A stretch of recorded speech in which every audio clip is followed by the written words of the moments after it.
Did you know most Ford Explorer owners face rear AC issues after just a few years? If your back seat stays stuffy and hot, you're not alone. Let's break down what's really happening. First, check the basics. Make sure the rear AC controls aren't turned off or set to heat.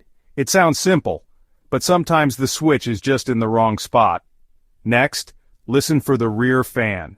If you can't hear it running, it might be a blown fuse or a bad fan motor. Fuses are easy to replace, and you'll find them in your Explorer's fuse box. If the fan works but you still get warm air, your AC might be low on refrigerant.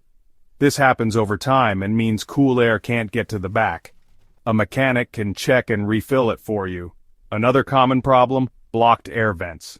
Sometimes small items or dust get stuck in the back vents, stopping airflow. Make sure nothing is blocking them. Finally, if none of that helps, there could be a leak or a broken blend door, a small part that directs cool air where it's needed. This usually needs a pro to fix. So if your Explorer's rear AC isn't working, start simple and work your way up. Most problems have easy solutions. And now you know what to check first.